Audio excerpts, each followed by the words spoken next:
السلام عليكم ورحمة الله تعالى وبركاته. مرحبا بكم في قناة عالم أم رياض. كنتمنى تكونوا بخير وعلى خير وانتم كتشاهدوا الفيديو ديالي.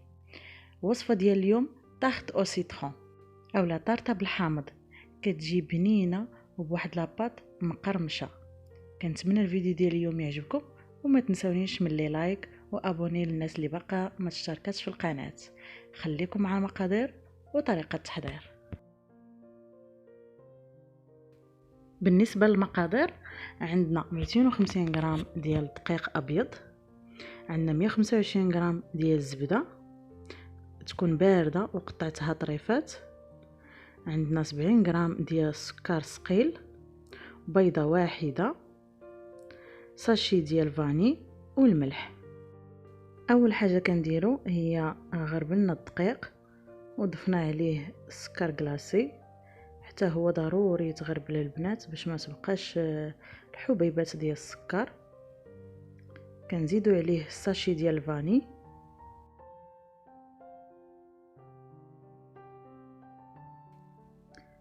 وكنزيدو الملح.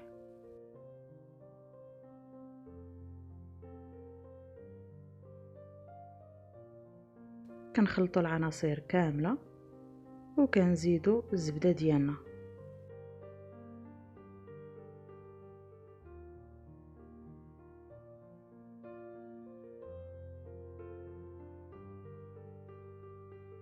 كندمجو الزبده مزيان مع الدقيق البنات حتى كيترمل لينا الدقيق. ما كنخليوش الزبده طريفات، خصها تدخل في الدقيق مزيان، حيت هذا العجين المرمل ماشي بحال المكسر. هانتوما شوفوا البنات، خصها تدخل مزيان في الدقيق. من بعد كنزيدو ديك البيضه وكنجمعوا الكل غير باطراف الاصابع، ما كنعجنوش العجينه، غير كنجمعوها.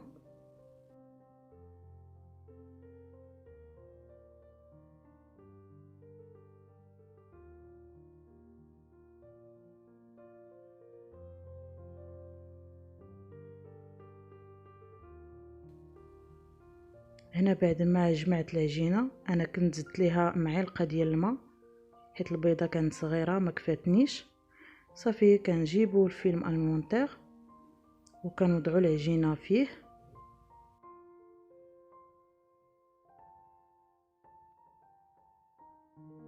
كنبسطوها واحد شويه باش ملي كتبرد كتجينا ساهله في الطليق.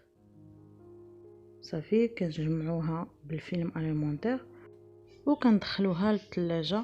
انا خليتها ساعه، ممكن تخليوها اكثر.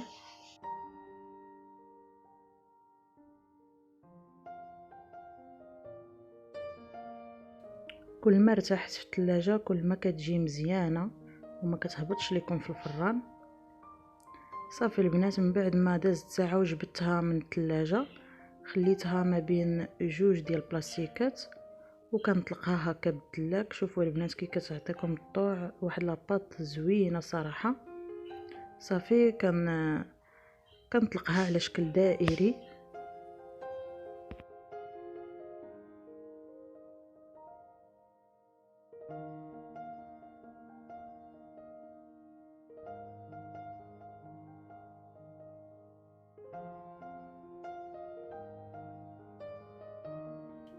وكنجيب المول ديالي فين غادي ندير، كنعبر على العجينه ديالي باش تجيني مقاده وكنكملها في الطليق. ملي كنشوفها هي هذيك في العبار صافي كنحيد البلاستيكه اللي الفوق وكنقلبها باش نلبسها في المول ديالي. المول ما تحتاجوش تدهنوه حيت لاباط كلها زبده، يعني راه ما كتلصق ما والو. على هذا الشكل كيف ما كتشوفوا. صافي وكنبدا نلبس المول ديالي بالعجين غير بشويه بشويه، وإلا كانوا شي زوائد كنتخلصوا منهم.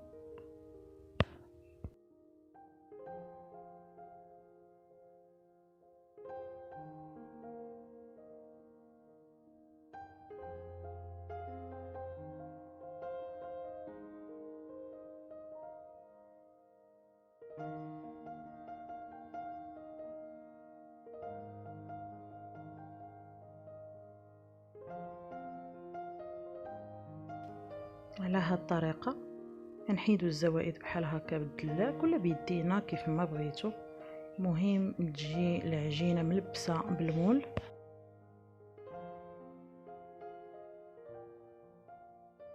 صافي من بعد كنتكها هكا بالفرشيط ديالي وغادي ندخلها للمجمد تبرد ليا تقريبا 10 دقائق 15 دقيقه.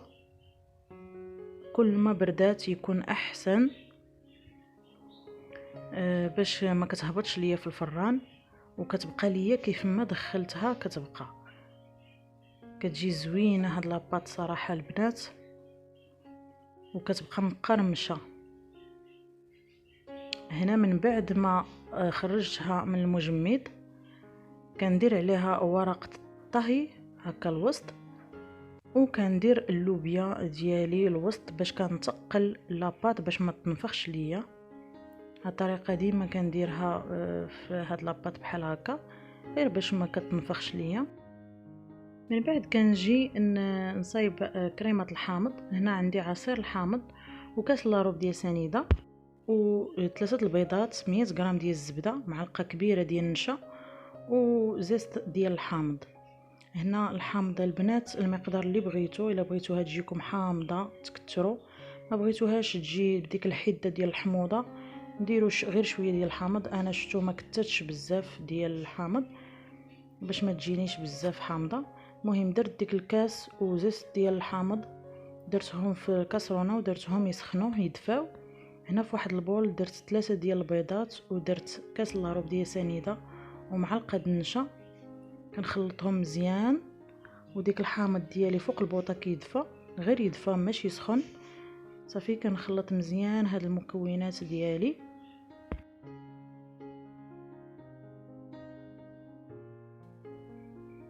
وكنجيب الحامض اللي دفى ليا كنبدا نزيدو على ديك البيض وسنيده والنشا بشويه بشويه وانا كنخلط.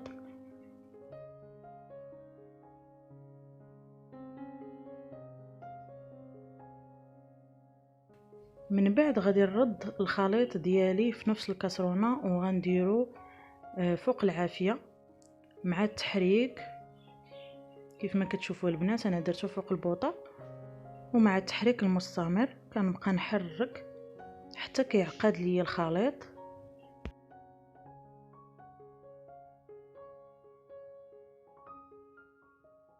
ما كنحبسش من التحرك البنات. ها نتوما هنايا راه عقاد لي الخليط شفتوا كيفاش كيولي.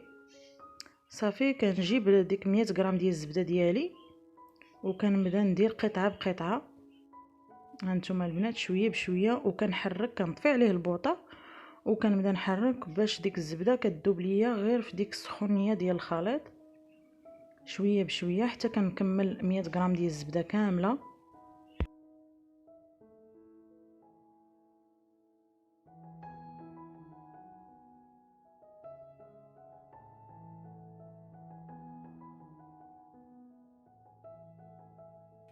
ها نتوما البنات شوفوا الكريمه ديالي كيفاش ولات. وها هي لاباط ديالي من بعد ما طابت وخليتها بردات شوفوا كيفاش كتجي. كنحيد ليها هذاك البابي كويسون من الوسط وكنخليها تحمر. من بعد ما كطيب كنخليها تحمر. صافي كندير عليها الكريمه ديالي كما كتشوفوا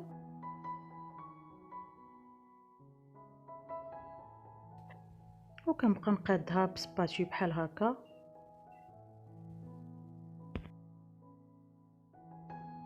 وكنحركها شي شويه على هذا الشكل باش يجي الوجه ديالها مقاد. من بعد هنا ما بردات البنات زينتها بلي سلايس ديال الحامض وعندي هنا اللوز ايفيلي حمرته شويه غادي نزينو بها هكا في الجناب. تزيين البنات كيبقى اختياري، ممكن تزينوها كيف ما بغيتو. ممكن ديروا الكريمه وتبوشيوها هكا فوق من الوجه، ممكن ديروا المورانغ حتى هي كتجي زوينه. المهم انا اختاريت نزينها بشي حاجه بسيطه. واللوز ايفيلي كيبقى داك الكروكون ديالو ملي كتبقاي تاكلي كيجي زوين. وها هي لا طاخت ديالي كنتمنى تكون عجباتكم وما كرهتكمش.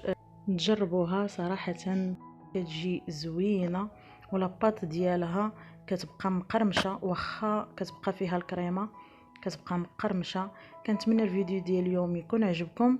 ما تبخلوش عليا من لي لايك ديالكم والاشتراك للناس اللي باقوا ما اشتركوش في القناه. شكرا على المشاهده ومع السلامه.